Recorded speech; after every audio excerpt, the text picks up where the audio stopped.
Today is a landmark moment in improving the lives of children with SEND and their families. For too long, families have found themselves battling against a complex and fragmented system. Those words from then Children and Families Minister Edward Timpson back in 2014 accompanied the launch of a new system for supporting children and young people with special educational needs and disabilities, or SEND for short. A significant part of this new system was Education, Health and Care Plans, or EHCPs, which would identify any additional needs of children and young people aged up to 25 and set out the extra support that they are legally entitled to receive. Just over a decade later, in 2025, and the SEND system is widely regarded to be complex, fragmented and facing financial ruin. What's more, the current government's planned reforms to SEND, which were scheduled for this autumn, have been delayed until the new year. In October, IPPR, a progressive think tank, published a new report called Breaking the Cycle, a blueprint for SEND reform, which set out their proposals for putting special needs provision on a better and more sustainable path. So what did this new report identify as the main problems facing the SEND system? Does SEND provision need major investment, major reform, or both? And when the financial pressures on local and national government are so acute, can EHCPs survive in their current form for much longer? My guests are Jeff Barton, CBE, Chair of the IPPR Inclusion Task Force that fed into this new report, and also a former head teacher and union leader, and Eleanor Harris, co-author of this new report and also the Director of Policy, Impact, Research and Communications at The Difference, a charity focused on inclusion. I'm Tom Richmond, and to hear more about how IPPR propose to improve SEND provision in England, let's go inside your ed.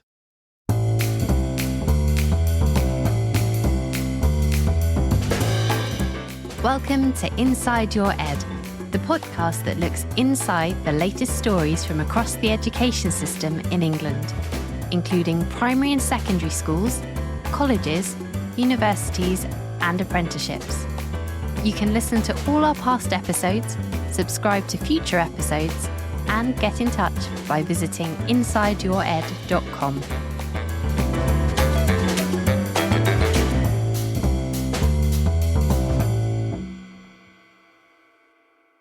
Jeff, the IPPR's Inclusion Task Force that you chaired gathered evidence from children, from parents, schools, colleges, local authorities and frontline professionals. So before we talk about some of the recommendations for change that the IPPR report has put forward, I thought it was worth sketching out for listeners what is actually happening in the current SEND system. So what did you and your fellow task force members see or hear in that evidence that convinced you that the SEND system is not working as it should?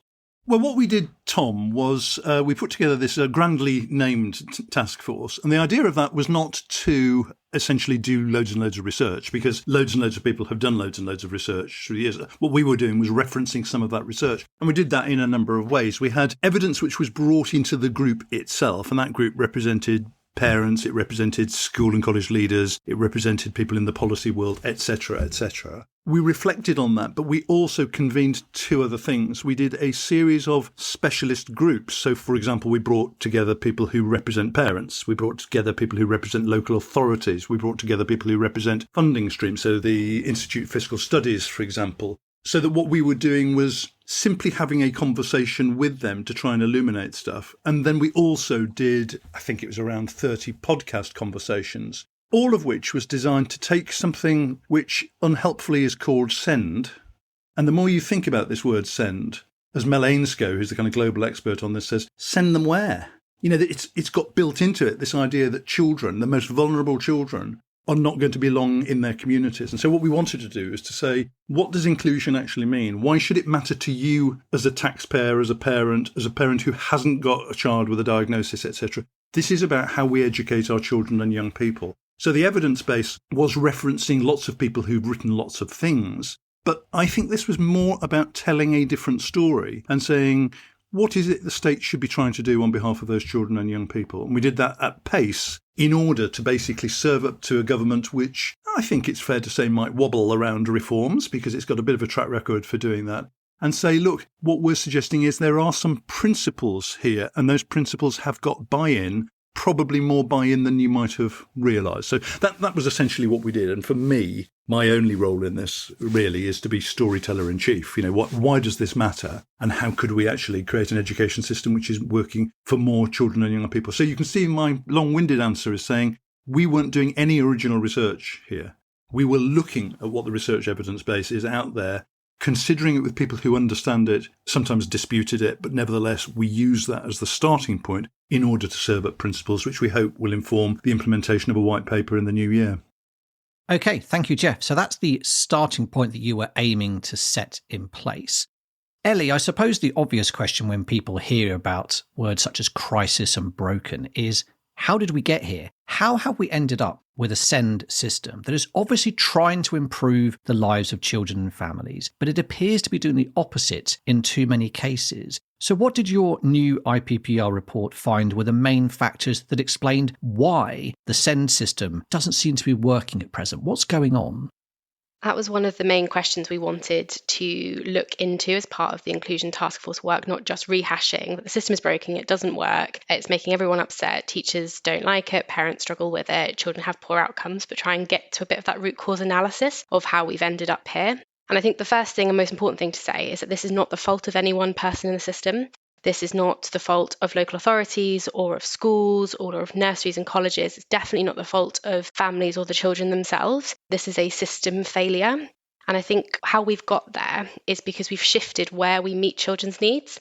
So historically, the vast majority of children's special educational needs were met in their nursery, their school and their local college. And what we've seen over the last 10, 15 years is a shift to those needs now being met by local authorities, being met via a statutory system and via a route that is essentially less efficient at planning for provision. So it's harder for local authorities to add up the 1,000 of EHCPs they've got in their local authority and decide what the provision in the local area needs, rather than doing that proactively or working with schools who know their children, their populations really, really well. The question you then get to is, why has that happened? Why has where we've met children's needs shifted over time? And the answer to that is highly complex. There isn't one single answer to it. There's no neat solution, and that if we fixed that, the system would go back to functioning. One of the first things to say is that we have seen a changing profile of need. So whilst overall rates of special educational needs are not higher than they were in 2010, the types of needs we're seeing has really shifted. So we've seen a rise in autism, a rise in social, emotional, and mental health issues, a rise in speech, language, and communication needs. And that has changed how schools, nurseries and colleges are presenting and the kind of provision that they need to put in place.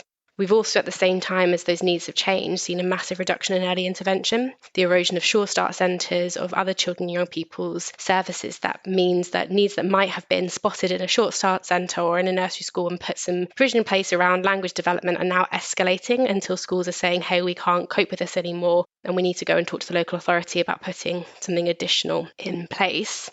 We also know that the education system landscape really changed in 2010, and there are some system incentives that drive schools to rationally and parents rationally to seek support via the local authority. So the introduction of certain league table measures and the ways in which we measure school success means that there are incentives on schools not to take children with special educational needs, or to say that they need funding, which means that if you have a child who's got some additional learning needs, it's a completely rational thing for a school to want the funding to meet those needs. That then drives that escalation into education, health and care plans.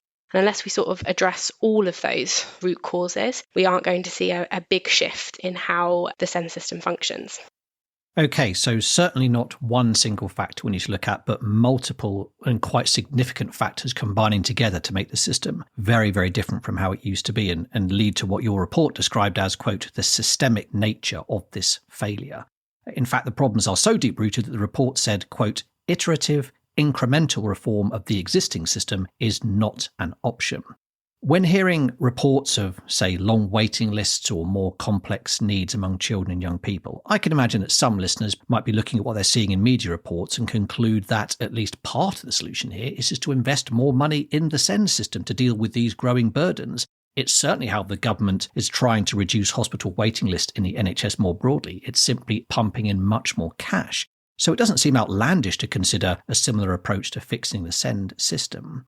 Jeff, how much of a positive difference would it realistically make if the government decided to invest more money into the existing system?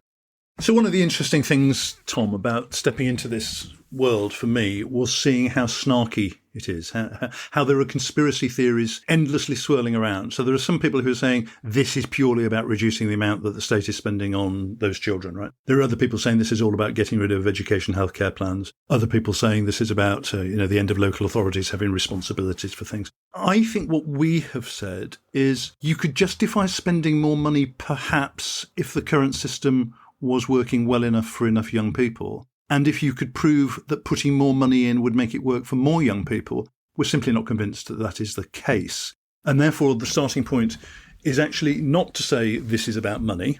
The starting point is this is what the wise parent would want for their child and what the state should want for educating all children and young people. And that's why an emphasis on paint a picture to us as a government for what does truly inclusive education look like. Build a sense of why this is important and why it matters, not just with your own backbenchers, but cross-party. Recognise that this is not about quick hits, and also recognise, as the Institute of Fiscal Studies told us, the status quo is simply not an option. So yes, money is part of this, but fundamentally our starting point is how do we want our young people to feel a sense of thriving, flourishing and belonging? For some of those, that ought to be that we are educating them more close to their home where they live at the moment instead of bundling them into taxis and driving them 50 miles across a county border. But that's all going to need a real sense of both courage from a government, but also a sense of what does the future look like? Paint a picture of what that looks like, because it's not just parents who will be worried about this. It is the profession itself who will be worried about, is this basically cost cutting? And once again, schools and colleges are simply going to be expected to pick up the pieces. So none of this is simple, but our starting point was most definitely this is not about saving money. Indeed, initially, you'll have to be spending more money. Ellie, to what extent do you think the systemic problems that you described just a moment ago, to what extent do you think they're caused by lack of investment, either now or perhaps at some point previously on that journey that you described? I think there's definitely a good case to be made that the reduction in funding, things like early intervention, have had consequences that are now playing out in the school and the SEND system. And that if we were to invest more money, then it should absolutely go into that early intervention pot. That might look like things like family hubs, sort of the new version of Sure Start centres. It might look like early speech and language support in all primary schools, or it might look at teaching social and emotional regulation skills to children so that problems with sort of child development don't become big problems as children get older. I think there's a really strong case to be made for investment in early intervention. Like Jeff, I'm less convinced of putting money into a broken system. We have seen the evidence of that over the last 5 or 10 years. We are putting billions and billions and billions of more pounds every year into that system, and child outcomes have not improved. And I think we'd be doing a disservice to children and young people to continue down that path. That is not to say that we shouldn't be investing in early intervention and putting the funding where we know there's really, really good evidence that it does make a massive difference to child outcomes. Okay, so it sounds as though both of you think money is part of this conversation, but probably not the best place to start this reform process. So let's now look at some of these specific recommendations in this new report, because it certainly offers some bold proposals for reforming SEND. One of the most striking proposals, I think, was for the government to introduce a new category of support for pupils called additional learning support, which would be managed in mainstream schools, not special schools, and would be determined by a child's needs rather than relying on some kind of external diagnosis or lengthy assessment, which is definitely part of the system that we have now.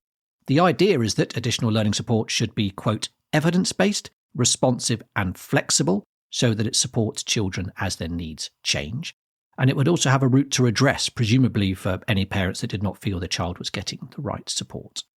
Ellie, why do you think this new layer of additional learning support would be an improvement over the current system? Wouldn't it, at the very least, require a huge exercise in upskilling and reskilling the teaching workforce just to make it work? Your listeners who have been around for a while will remember this policy under a different name, perhaps as School Action Plus, which was how the previous SEND system, pre the 2014 reforms, was organised. There was School Action SEND support and there was School Action Plus, and then there were statements of special educational needs. So in some ways, it's nothing new. And lots of teachers and lots of head teachers and lots of leaders in the system will recognise this policy and will be able to draw on that experience and expertise in its implementation. That's not to say that there wouldn't need to be shifts in schools and colleges, particularly around culture.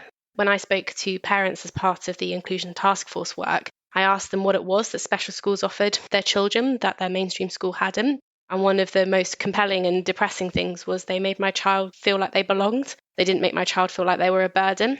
For so many parents, they are seeking the additional support, they're seeking special school places because they don't feel like their child is welcome at that local school. That doesn't necessarily take any additional training or resources, but it does take a shift in culture around how we recognise the diversity as a good thing and how we recognise that all children are entitled to an education. And I think that would go a really long way in making it possible to provide that additional layer of support below EHCPs, but potentially above SEND support.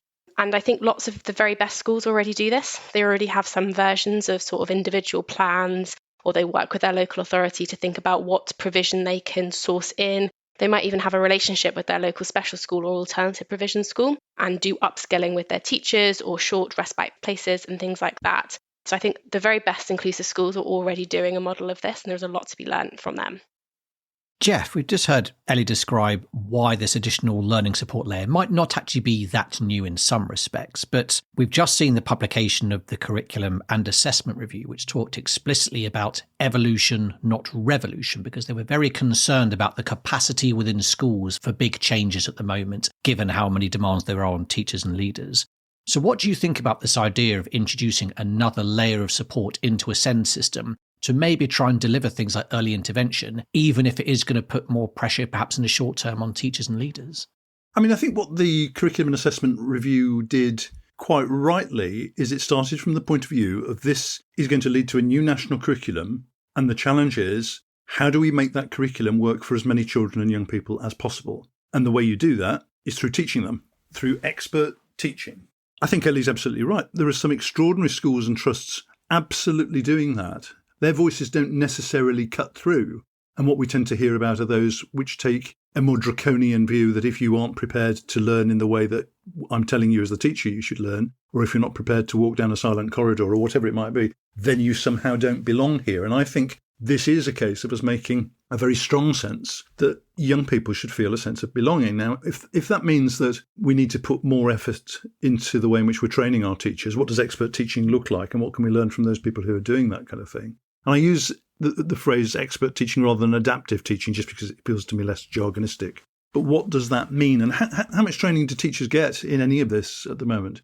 It seems to me that what Ellie's saying is absolutely essential, though. For some of these young people, there will need to be additional extra support, either in the classroom or around the classroom, to help those children to be able to learn. But the reality is that you've got private equity firms in Dubai eyeing up our system at the moment, looking at how they can be running specialist schools. And at some point, money which is going out to them needs to be in the community, helping those young people to be able to walk to school with their neighbours and feel, I belong in this school just like the others do. Now, none of that is going to happen quickly, and I think there's going to be a big job to do of winning the hearts and minds of the profession, because the profession itself is weary about all of this. But I think as an opening mantra, why would we not want as many young people as possible to be educated as close to home as possible? That's what we should be doing, and that seems to me very much what a Labour government should be trying to do. But frankly, those of us who came into teaching largely would think that's why we came into teaching in the first place.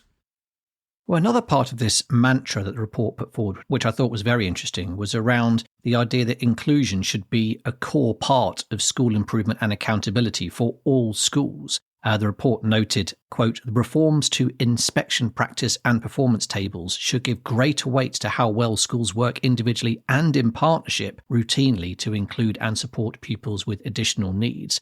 To quickly remind listeners, Ofsted's new inspection framework does include a separate judgment on inclusion for schools and colleges.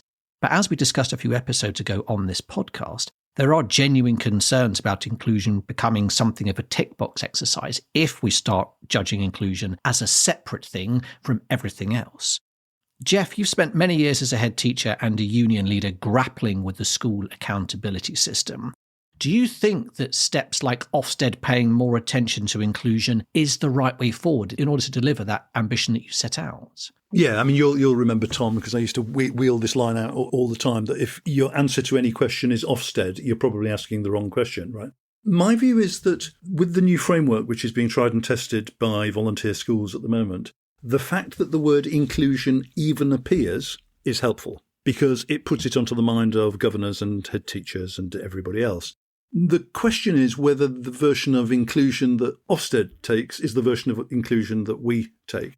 And I learnt a few years back from the great Tim Brighouse, who said if you really want to create a fairer education system, Jeff, you have to look at admissions, right? You have to look at who's choosing the school and who's choosing the child who goes into the school. Now, Ofsted's version of inclusion, I don't think, does do that. It doesn't look at admissions. It basically looks at who comes through the door and how do they do by the end of year 6 or year 11 or something like that.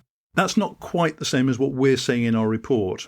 And I think we're saying something pretty bold in that, but which is really, really difficult. Because ultimately, as we've all implied, when I was running a secondary school, being frank about it, it was in my interest for some young people not to come to my school, but to go to your school. And there were either overt ways that some leaders might have encouraged parents to choose a different school or covert ways of doing it. And I think what we're saying in this report is it ought to be a shared responsibility, whether you're running a pupil referral unit, a special school, a primary school, a secondary school, a trust, that in that area, all of those children are showing up in some kind of accountability measure, that we can demonstrate that we have made a decision in the interest of the child that they're going to be in this school here or a specialist base on my school site or the specialist school next door.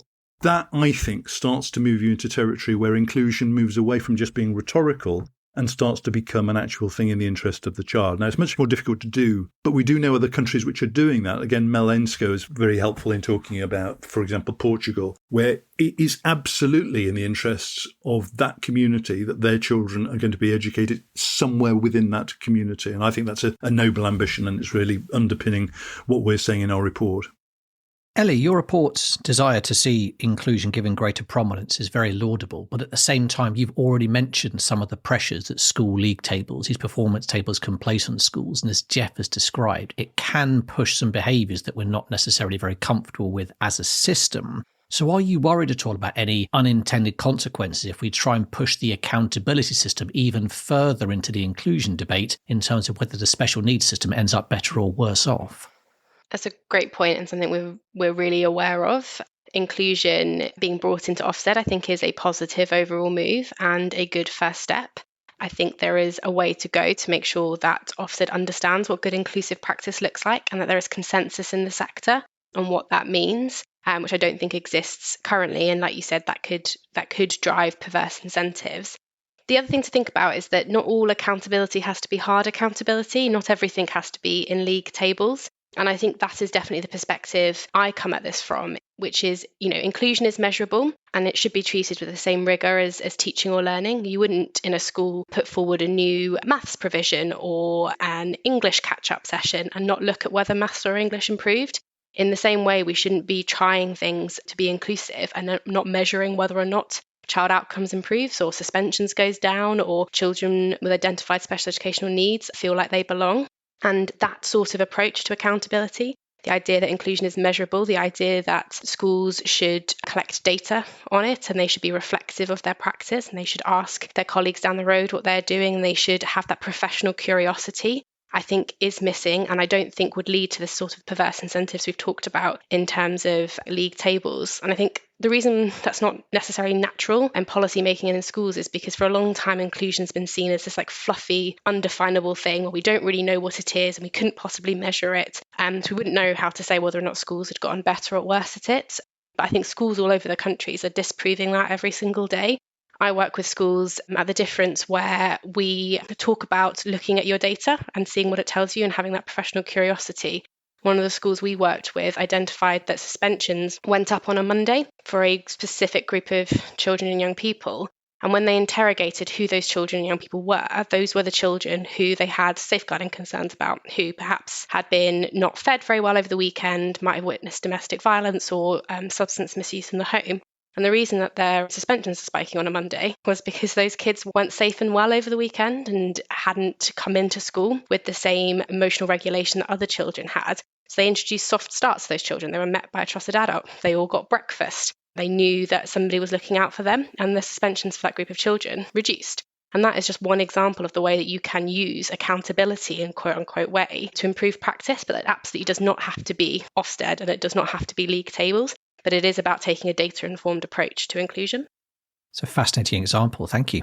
Finally, we should talk about education, health and care plans, or EHCP, because we've mentioned them many times in this episode already. And I have seen over the past few months plenty of commentary on this issue, which has spanned everything from we absolutely must keep EHCPs to we absolutely must get rid of EHCPs, and frankly, everything in between.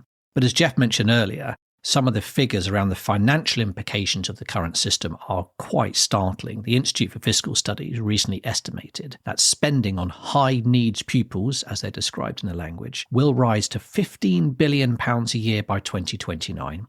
And local councils' SEND financial deficits will swell to £8 billion by 2028. And this huge increase has been driven by education, health and care plans being more widely used.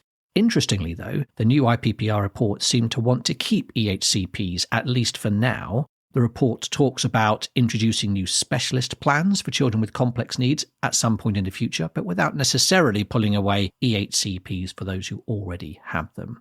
Ellie, the financial pressures on government, on schools, on local authorities are inescapable, and they could potentially still get worse. So is keeping EHCPs, even in the short term, a realistic goal? It's a really difficult question. I know it's a really emotive one, particularly for parents. My nephew has an education, health and care plan, which was fought for, hard won, and is still quite difficult in its delivery at the moment. But I think it's really important that we don't talk about education, health and care plans as this thing over here. They are not in themselves good. Like, what is good is if they provide effective provision, a good school placement, confidence to parents, instructions for teachers on what a child's needs are and how to meet them. And those things should be fiercely protected. But that doesn't necessarily mean the document that exists in most schools at the moment is of very good quality. And I don't think we should be defending that. And so that is the nuance I think is really important to bear in mind. Like, effective support for children should be guarded like very, very closely, as should placements that children are in and they're succeeding in. Those things are so important. But the bureaucratic process, much less so. And I don't think we should be holding on to that too tightly. What the IPPR report talks about, though, is the fact that you have to take parents on the journey and that you can't do anything to EHCPs, can't think about the legislation without getting parents on side and working through some of those knotty challenges, and that parents have to feel confident that that effective support will still be there, or the ineffective support that kids actually been getting because the EHCP was poorly written and in a rushed way will actually get better. And unless we can meet that threshold of giving parents confidence that a new system would be better, then it will never succeed because it will never have the backing of the people who are most important in the system, and that is children and their families. And I'm not saying that legislation isn't needed. I'm not saying that eventually we shouldn't be looking at education health care plans, or that the way in which they're funded leads to massive perverse incentives that make commissioning wildly inefficient and things really, really difficult for schools. But that we have to first and foremost be confident that children's outcomes would improve by any new system. And until we can confidently, and the government can confidently articulate that, demonstrate that and bring parents along, I think it's too difficult and too hard and frankly too scary for people. Jeff, you've spent many years working with politicians and policymakers on a whole range of issues, so you will have seen them being pretty nervous in lots of different contexts, but ultimately there is a very strong pressure to save money from the SEND system at some point. Is there a sense of inevitability that a government will need to make at least some parts of our special needs system either less generous or maybe less rigid than it is now, just to make sure that spending at the very least doesn't get any worse? Well, I think they will be squeamish about framing it like that it's about finances. I mean, the problem is, this is what Ellie was saying earlier on when we talk about what does an inclusive system look like. It can feel to you as a parent that the only way you can get the kind of support that your child needs is by fighting to get an EHCP, which we know comes at significant cost. It also increases the inequality in society because the parents who are more likely to have the time and the resources to be able to get the EHCP aren't necessarily the ones whose children most urgently need them. So there's definitely issues around EHCPs. And if you look at what constituency MPs' postbags will be full of at the moment, loads and loads of what they are hearing all the time is people complaining that the needs of their child are not being met. And therefore, philosophically, what we're saying is it surely ought to be possible that we can meet the needs of more young people without you having to go into adversarial mode to get a legal document for it. And let's start from the point of view of how do we educate those children and young people. And ahead of a white paper, what one would hope is that we can explain that to backbench MPs, explain that actually this could reduce the number of people who are complaining to you about the poor provision that their child is getting. It could then, as a consequence, at some point save the state money. But let's not start from the saving money. Let's start from the point of view that we want children and young people to be able to access a curriculum through great teaching.